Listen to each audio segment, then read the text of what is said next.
Tiago, capítulo 1, verso 13 ao 15, diz assim a palavra de Deus: Ninguém sendo tentado, diga, de Deus sou tentado, porque Deus não pode ser tentado pelo mal, e a ninguém tenta, mas cada um é tentado quando atraído e engodado pela sua própria concupiscência ou pelo seu próprio desejo. Depois, havendo a concupiscência concebido, dá à luz o pecado, e o pecado, sendo consumado, gera a morte. Curvemos nossas cabeças, vamos orar ao Senhor mais uma vez. Pai, nós queremos louvar o Teu nome pela Tua palavra, Senhor. Ela está aberta diante de nós. Louvamos por poder lê-la. Louvamos por poder, ó Deus, falar abertamente sobre ela agora. E eu quero pedir, Senhor, nos dê sabedoria para que entendamos, não somente decoremos ou absorvamos informações, mas para que coloquemos isso em nosso viver. Essa é a sabedoria que a Tua palavra fala. Colocar na vida prática aquilo que nós vemos na Tua palavra. Então nos ajude, Deus, que Teu Espírito nos ensine nesta manhã. É o que nós pedimos no nome de Jesus. Amém. Queridos, no sermão anterior, nós vimos como a provação deve ser vista pelos filhos de Deus, com alegria. É um momento onde nós vamos sofrer, nós iremos ter uma certa tristeza, porque a provação pode nos machucar, mas nós vamos também, da perspectiva de Deus, termos alegria. Nos alegrar, porque sabemos que o objetivo dessa provação é produzir em nós maturidade. O objetivo dessa provação é fazer com que sejamos formados à imagem de Jesus. O objetivo dessa provação também é que desenvolvamos perseverança. Vimos que Deus tem esse propósito santo ao nos provar. Como aquele ourives que extrai as impurezas do ouro, do precioso metal. Ele vai tirando, por meio do fogo, aquelas impurezas que estão naquele metal tão valioso pelos homens. O ourives vai fazendo aquele trabalho até estar o ouro puro, o metal puro diante dele. Assim Deus também nos prova. E a provação, meus irmãos, tem um objetivo santificador em nós. É para retirar as impurezas do nosso coração. É para tirar as impurezas que absorvemos desse mundo. É para que possamos nos apegar mais dele. É para que possamos olhar e lembrar de quem somos e para onde vamos. Os que passam pela provação, meus irmãos, perseverando numa fé humilde, eles vão receber a coroa da vida, a vida eterna. Isso está no verso 12, que vimos no sermão passado. Mas uma coisa é fato: nem todos encaram a provação com alegria e nem todos são aprovados. Muitos vão sucumbir diante das dificuldades. Muitos, no lugar de exercitarem sua fé, no lugar de terem maturidade, no lugar de desenvolverem perseverança, no lugar de serem santificados pelas provações que Deus nos envia, muitos vão cair no pecado, muitos vão ceder ao pecado, muitos vão fazer aquilo justamente que Deus diz que não quer que façamos, mas muitos, ao caírem, vamos dizer, eu cedi à tentação. Perceba que a palavra muda agora, né? Passou de provação para tentação. Então, esse texto que Tiago escreveu e que nós acabamos de ler, vai falar justamente disso. No primeiro momento, Tiago nos dá orientações para que possamos vencer as provações.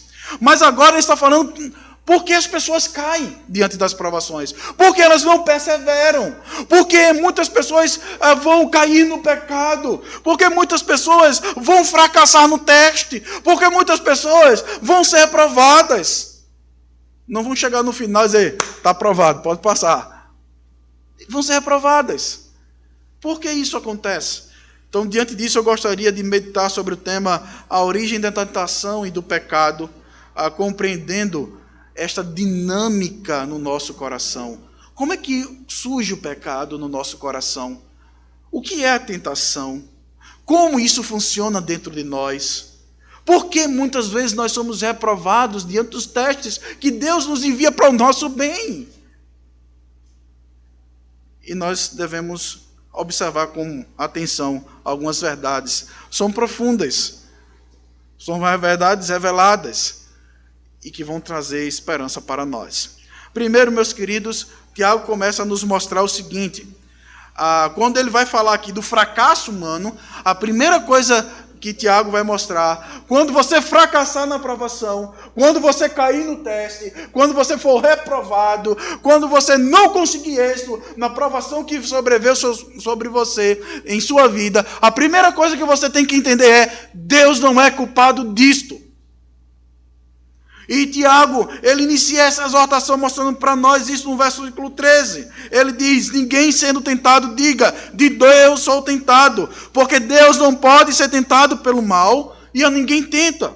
Ele está mostrando que ninguém no meio da aprovação deve apontar para Deus e culpá-lo por ela. Ninguém diante do pecado, de ter caído, de ter passado por uma circunstância onde foi reprovado, ele deve apontar para Deus e dizer: Senhor, foi o Senhor que enviou isso para mim. E, meus irmãos, isso é algo muito interessante, porque nós sempre buscamos culpar alguém. Nós sempre buscamos em nossos erros as desculpas. Nós procuramos as justificativas, nós procuramos, racionalizar o nosso pecado. E geralmente nós dizemos: se isso não tivesse acontecido, eu não teria feito isto, eu não teria pecado, eu não teria caído. Se as coisas corressem de outra forma, se o curso da história fosse de outro jeito, eu não teria caído no pecado. Nós sempre queremos transferir essa culpa. E se as provações, como nós vimos no sermão passado, Tiago nos ensina, são um instrumento de Deus para provar nossa fé, então muitas pessoas talvez poderiam estar dizendo assim, de forma irresponsável: eu pequei porque Deus me colocou nessa situação. Afinal de contas, Deus está me provando, né? Se não tivesse essa situação, se Deus não tivesse enviado essa provação, eu não teria pecado. E essa é uma desculpa que muitos de nós damos. E é uma desculpa que Tiago está dizendo é falaz, não tem sustentabilidade. Ela é uma desculpa ímpia, pecaminosa. Deus não pode ser culpado. Ou muitas vezes nós dizemos assim: Deus me provou e eu não tinha outra alternativa senão pecar. Essa a gente escuta muito, né?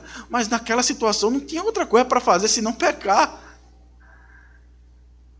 Deus me provou além das minhas forças. Deus colocou uma provação que eu não consegui levar. Então eu pequei. Veja que em todas essas desculpas, em todas essas justificativas, Deus é o culpado. E, meus irmãos, essa prática de errar, de culpar a Deus pelo pecado, foi cometido pela primeira vez no Éden. Lá no Éden, depois que os nossos pais foram reprovados na provação, eles foram provados por Deus quanto à obediência. Deus colocou uma árvore no jardim, deu uma ordem a Adão, Adão transmitiu essa ordem para Eva. Deus estava provando a fidelidade daquele casal, ele queria mostrar para aquele casal a prova da fé deles, mostrar qual era a fé deles. E aí o que é que acontece? Está todo mundo bem, está todo mundo, na felicidade, uma lua de mel que não tem fim, um paraíso sem problemas. E aí um dia, depois de uma conversa diabólica, eles comem o fruto. Deus aparece, vai conversar com eles. Abra sua Bíblia em Gênesis capítulo 3, verso 11. O que é que diz? Vamos ler esse diálogo. E disse Deus: quem te mostrou que estavas nu? Comesse tu da árvore que te ordenei que não comesses? Então disse Adão: a mulher que tu me deste por companheira, ela me deu da árvore e eu comi. Adão está dizendo, Senhor, tu me deste essa mulher, ela me seduziu, ela me enganou, ela foi uma má companheira, o Senhor a criou para ser minha companheira, e ela que me enganou, eu comi. Veja que Adão transfere a culpa para Deus. É como se Adão estivesse dizendo, eu estava muito bem só. Se ela não tivesse sido criada, eu tinha dado uma tapa na cara da serpente, alguma coisa desse tipo. Não! Essa é a desculpa do homem no pecado. Ele tenta transferir. A transferência de culpa é uma evidência do pecado em nós. Veja que esse homem, ele está fazendo isso, e nos dias de Tiago, isso acontecia, e nos nossos dias, isso também acontece. Ou eu não conseguiria ter passado por aquela situação se eu não tivesse pecado. Algumas pessoas vão inventar desculpas, e Tiago está dizendo aqui para nós, que nós não devemos fazer semelhante ao nosso primeiro pai, que transferiu, em última instância, a culpa para Deus. Foi o Senhor que criou. Foi o Senhor que colocou ela como minha companheira. Foi o Senhor que me deu. Afinal de contas, meus irmãos, apesar das provações serem enviadas por Deus, nós devemos entender, como Tiago nos diz aqui, que Ele nunca nos tenta. E aqui é interessante, tem um jogo de palavras. No grego, a palavra tentação e a palavra provação têm a mesma raiz.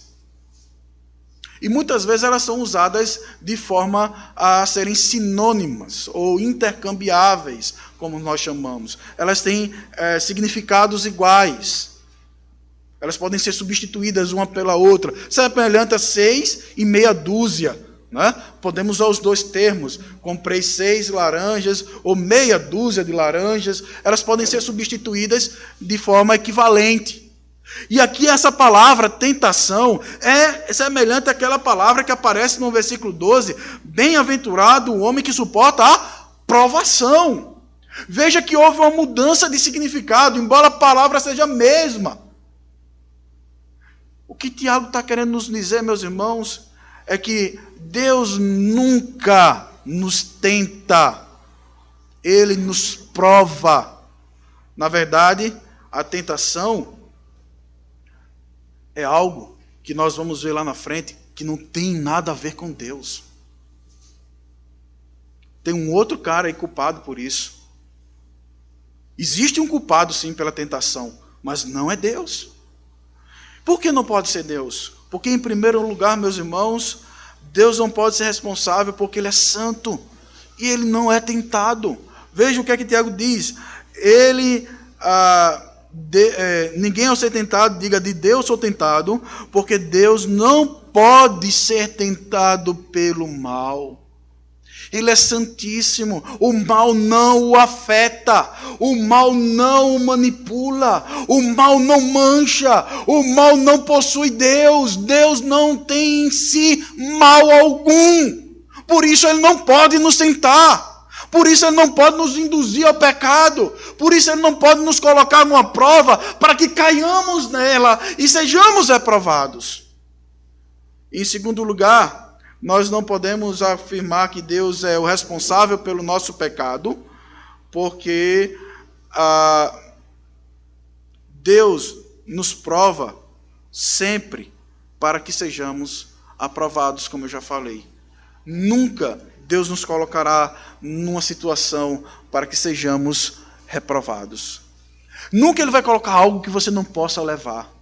Nunca Ele vai lhe dar algo que você não possa fazer. Nunca Ele vai lhe colocar numa circunstância que você não possa vencer. Logo, se você perde a cabeça no seu relacionamento com seus filhos, com o seu marido, no seu trabalho, logo se você cai à tentação, atendendo o convite daquela mulher sedutora, logo se você cede à tentação para mentir, numa circunstância onde você percebe que a mentira lhe traz benefício, nenhuma dessas circunstâncias, nenhum desses ambientes são além das suas forças. Deus nunca nos coloca em situações que não possamos vencê-las. Há uma promessa. Sabe por que Deus não pode nos colocar numa situação que nós não podemos vencer? Porque Ele é fiel, Ele é verdadeiro. Abra sua Bíblia em 1 Coríntios capítulo 10, verso 13. Esse é um versículo que comunica essa promessa para nós. E também nos traz esperança. E nos livra do conformismo com o pecado. 1 Coríntios capítulo 10, verso 13.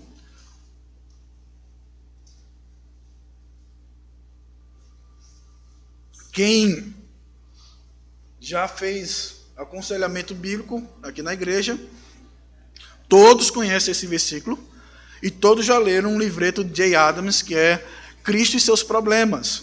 Na primeira sessão eu passo para todo mundo, não importa qual é o seu problema, você vai ter que ler isso. Você vai ter que entender que o seu problema é superável, que Deus não está colocando você numa situação que você não pode vencer.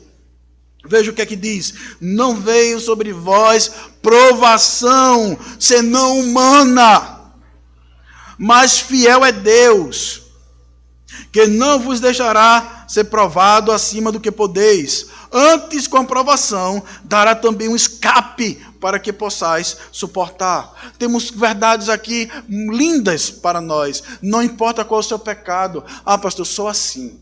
Isso é da minha criação. Eu sempre trago isso comigo. Minha mãe me criou desse jeito, eu aprendi isso. E esse pecado eu trago comigo, vou ter que... Não sai.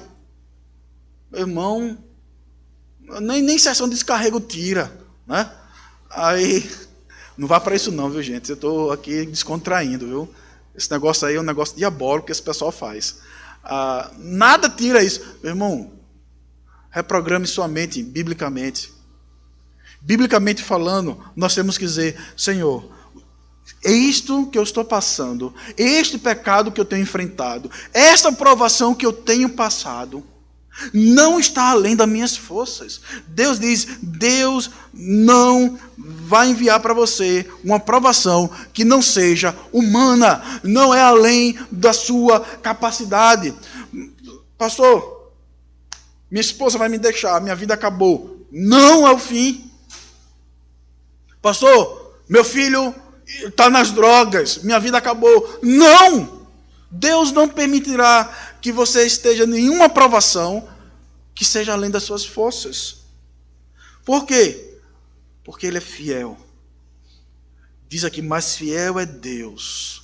É por causa da fidelidade dEle.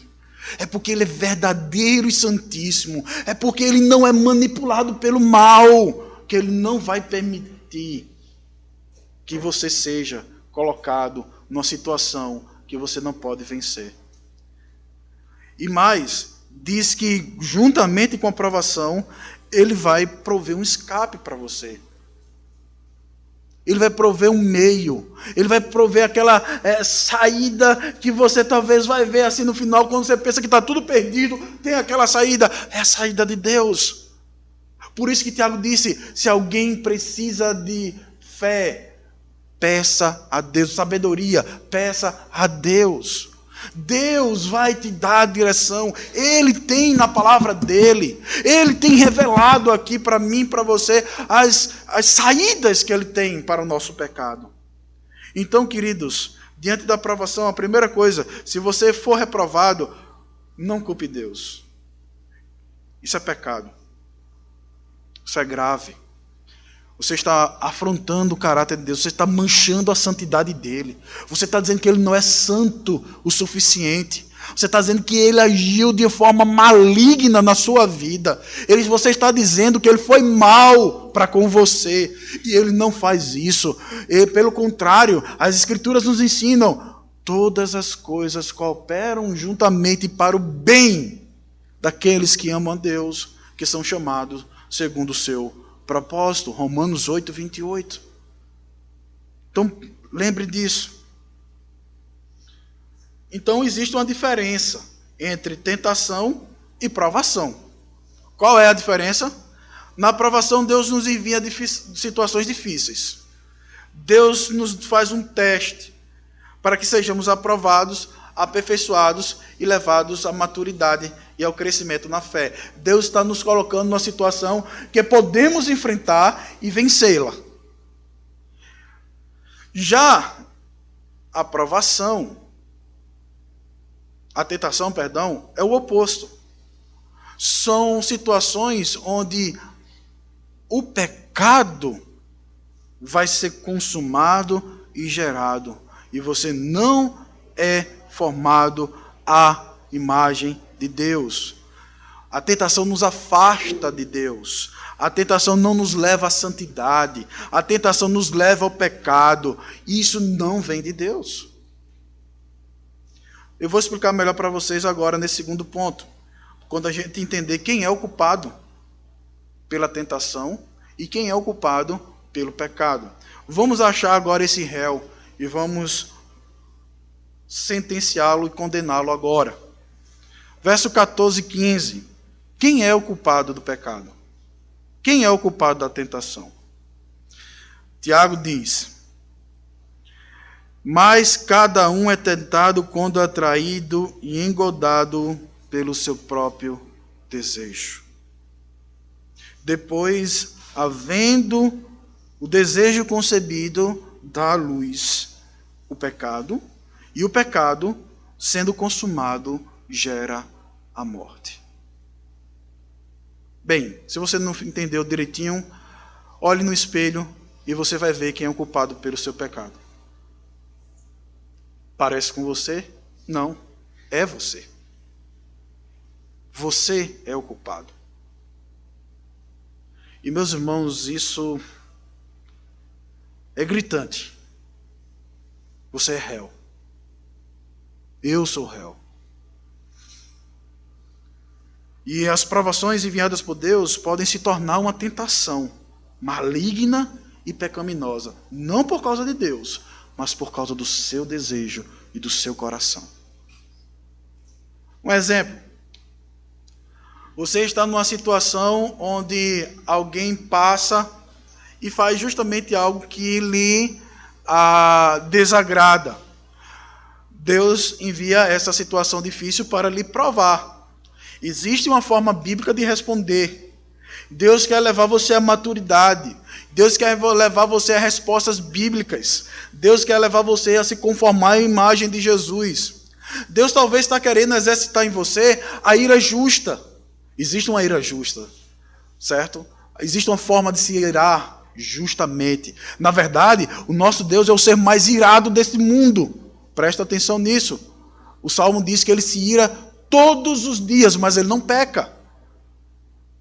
Porque Deus se ira contra o pecado. Ele se ira contra a rebelião àquilo que é santo, puro. Ele se ira contra as ações pecaminosas dos homens a ele. Ele está se irando contra a ação do homem, a resposta do homem. E Deus não faz isso de forma maligna ou de uma forma imprudente. A ira dele é uma ira santa. E ele vai manifestar essa ira de forma santa, de forma final, punindo os ímpios no inferno, porque eles se rebelaram contra Deus, contra a sua santidade, contra o seu Filho, e eles são justamente punidos lá por toda a eternidade. E Deus não estará pecando ao fazer isso. Mas existe essa situação. Então você foi colocado e Deus está querendo provar a sua ira justa. De repente, naquela situação, o seu pecado, certo? Lá dentro, o seu desejo de que as coisas sejam do seu jeito, o seu egoísmo, o seu sentimento de justiça própria, todos esses pecados que estão lá enraizados no seu coração são colocados para fora e você começa a gritar, você começa a difamar, você começa a ser maledicente, você começa a fazer facção, você traz problemas e conflitos para esse relacionamento. Bem, daí para frente é sua responsabilidade. Porque Deus não colocou você nessa aprovação para você manifestar a ira pecaminosa, mas sim para que você manifestasse uma ira justa. Suponhamos, você trabalha num local e Deus te coloca lá para trabalhar com homens e mulheres. E Deus está querendo provar a sua fidelidade, suponhamos a sua esposa. De repente, o seu patrão contrata uma mulher assim, uns 10 anos mais jovem do que a sua esposa, sabe? Parece aquela capa de revista. Aí você olha assim para a sua esposa, chega em casa, a sua esposa está com aquelas, como é que chama, mulheres? Pé de galinha, né? A sua mulher está lá, o cabelo da sua mulher não é mais aquele cabelo assim quando você casou, né? Chega com aquele negócio, bobs, aquele negócio colocado, né? Lá com aquela touquinha assim linda lhe esperando, né? Não, isso aqui é lá em Córdoba, na Argentina, aqui não acontece isso não. Está lá e você olha assim, não tem como ser fiel, né, Senhor, desse jeito, né? A outra está ali. Não, Deus está querendo provar a sua fidelidade. E Deus também está querendo mostrar o que há no seu coração. Sabe por quê, meus queridos? Quando nós somos provados por Deus, uma coisa é certa: nosso coração revelará o que há nele. Ou o nosso coração vai revelar o amor a Deus, ou o nosso coração revelará desejo de agradar a Deus e somente a Deus, ou o nosso coração revelará toda a multidão de pecado que há nele, de diversas formas, pela ira, pela cobiça, pela maledicência, pelo ódio, pela vingança, pela manipulação, pelo medo. O problema, então, segundo Tiago, está no seu coração. O problema do pecado está em você. O problema do seu pecado está dentro de você. Veja que Tiago diz que cada um é atraído e engodado pela sua própria cobiça, pelo seu próprio desejo. Se você pudesse escrever agora esse versículo, escreva de letras garrafais: própria cobiça. É sua. Está em você. Seu coração é mau nesse momento. Seu coração não é santo. Por isso que você está respondendo assim. A culpa não são das circunstâncias.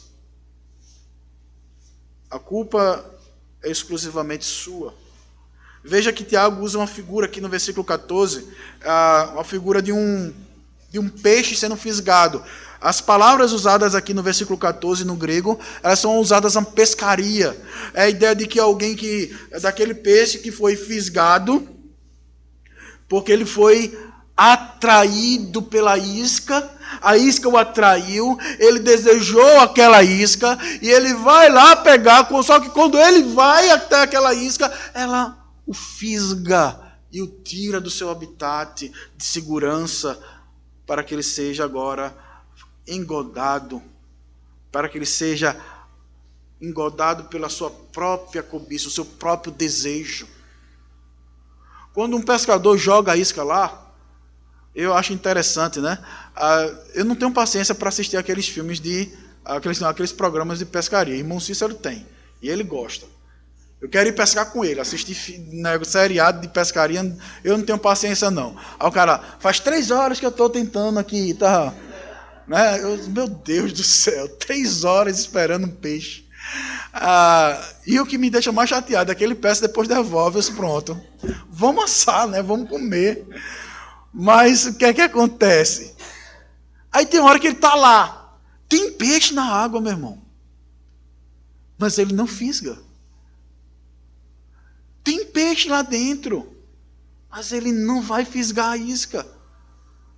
Parece que alguns já estão ligados. Aquilo ali é artificial, meu irmão. Aquilo ali vai me atrair para a morte. Estou pensando que peixe é burro? Não. Mas aqueles que não conseguem dominar o seu desejo são fisgados. E a segunda figura, meus queridos, é a figura de uma meretriz, de uma prostituta. Veja no versículo 15, ele diz, conforme Tiago diz, depois, é a ideia de uma mulher A palavra aqui para desejo está no feminino mesmo. No grego está no feminino. É a ideia de uma mulher. Talvez Tiago está pensando na mulher adúltera que tem Provérbios capítulo 5 até o capítulo 9. Talvez ele está pensando nela. É aquela que vai seduzir, vai levá-lo. Olha as expressões. Depois, havendo concebido, houve um casamento do seu desejo pecaminoso com a situação, com a tentação, e ele faz o quê? Dá luz, nasce um menino, rapaz. Dá luz. Olha só. Mas só que esse filho aqui é o pecado. E o pecado, sendo consumado, ou seja, depois de amadurecido, gera morte. Essa daqui é uma demonstração para que Tiago possa continuar afirmando. Sabe por que você não pode culpar Deus pelo seu pecado? Porque a culpa é sua. Você foi atraído pela meretriz que existe no seu coração. Você foi seduzido por você mesmo. Você deu vazão ao seu pecado. Você é assim. Veja como você é. Ah, pastor, eu não consigo controlar a minha língua. Você é assim. Esse é o desejo do seu coração. Ah, pastor, eu não consegui evitar aquela mulher, por isso que eu traí minha esposa. Você é assim. É isso que há no seu coração. Mas, meus irmãos, longe de levá-los a um fatalismo, no sentido de você é assim, então você vai ser assim e você vai morrer assim. Sempre cobiçoso, sempre adúltero, sempre mentiroso. As Escrituras nos mostram que existe sim poder para transformar. Em Efésios capítulo 4, Paulo nos ensina como despojar do pecado, renovar nossa mente pelas Escrituras e nos revestir do novo homem. Paulo nos ensina em 1 Coríntios capítulo 6 que muitos membros da igreja de Coríntios eram adúlteros, ladrões, antes de conhecer Jesus, mas agora vocês são justificados. Veja como ele diz, eu acho lindo esse texto. 1 Coríntios capítulo 6.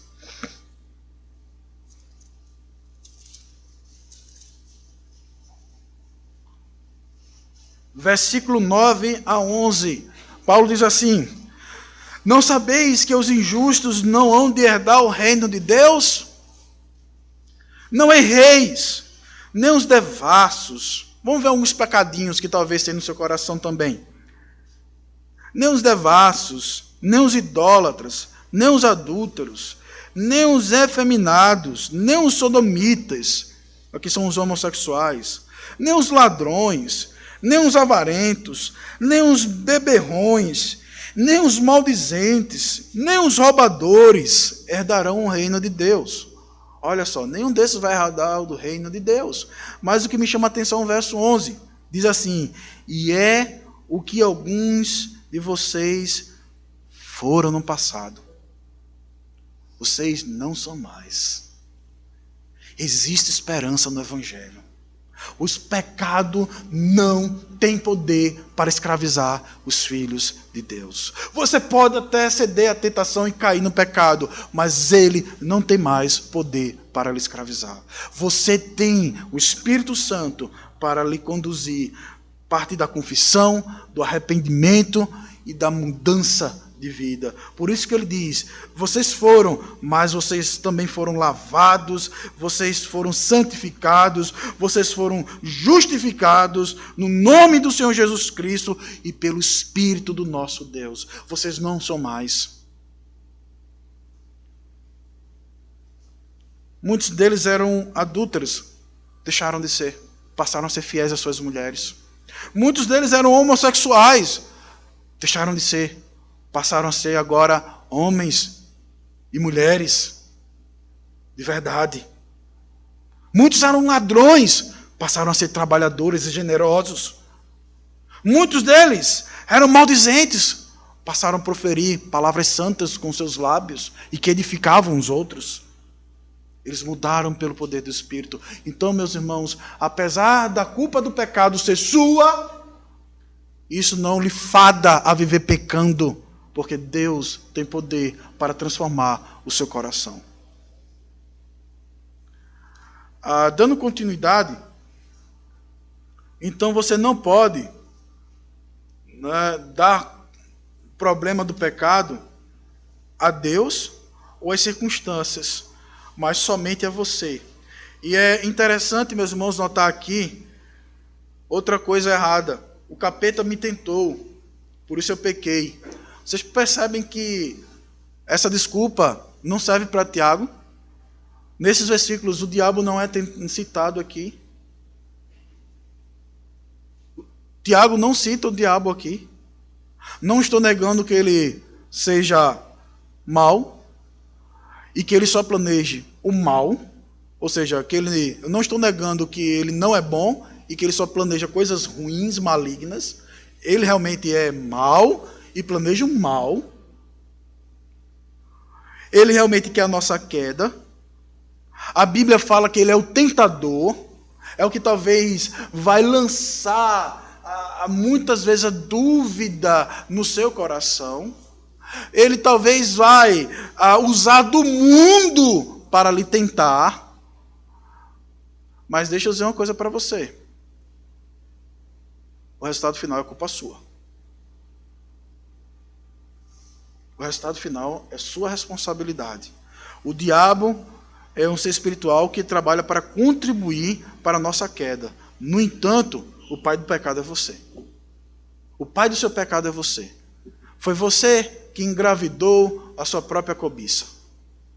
E ela deu um filho.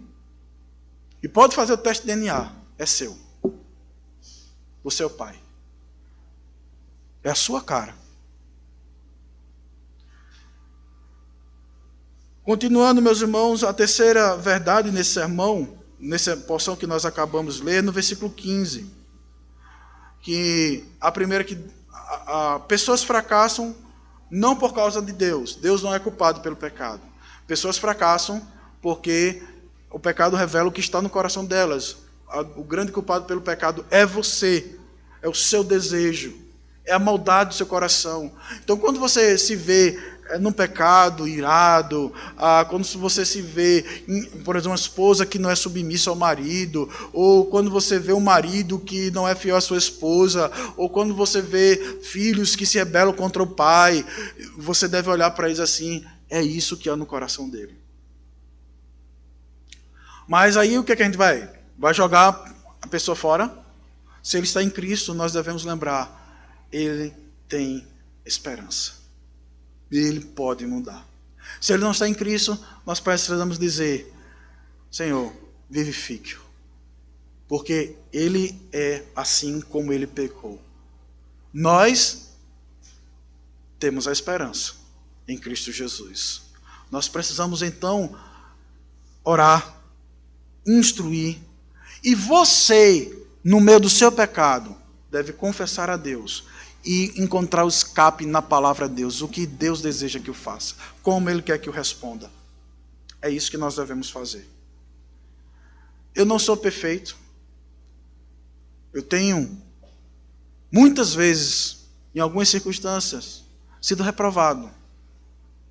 Mas o que eu louvo a Deus é porque Ele tem quebrantado o meu coração, para que eu possa, na próxima vez, no próximo teste, não mais evidenciar um pecado que há, uma cobiça que há no meu coração. E meus irmãos, são coisas tão sutis. Quantas pessoas são orgulhosas?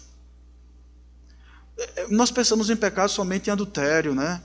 A gente pensa em pecado somente em traição, matar, roubar. Meus irmãos, talvez seu coração é um poço de orgulho. Talvez você faz as coisas para ser visto. Talvez você faz, sabe, as coisas para que as pessoas te elogiem. Ou talvez você é aquele que manipula o mal, certo? Nutre a maldade e a vingança no seu coração. Você não mata uma mosca, mas você planeja os planos mais sórdidos possíveis Você talvez foi como Davi, que de uma forma tão maligna planejou a morte de Urias. De tanto pecado no nosso coração, meus irmãos. Às vezes seu coração é um poço de ira. E ai daquele que cair nesse poço, será consumido até a morte. Ah, queridos, como o nosso coração, muitas vezes, no lugar de ser um poço de santidade, é um oceano de pecados. Então nós precisamos examinar o nosso coração. Nós precisamos examiná-lo. Olhar os pecados. Senhor, eu pequei. O que meu coração tanto desejava nesse momento? É uma pergunta que eu faço para muitas pessoas. Senhor, eu pequei. O que você tanto desejava com esse pecado? Qual é a sua curiosidade de saber? Isto é a sua cobiça. Este é o seu ídolo. Isto é o que você adora. Isto é o que você acha que vai fazer você feliz. Isto é o que você acha que vai lhe trazer a felicidade naquele momento. Quando na verdade Deus tem uma outra proposta muito melhor e sublime para você. Ele chama a parecer com Jesus. Ele chama a santidade. Por fim, o pecado, meus irmãos, ele é hediondo, ele é horrível, ele é repugnante, porque ele gera morte. E a culpa dessa morte é sua. Afinal de contas, foi você que gerou essa gestação mortal. Você é o pai do seu próprio assassino.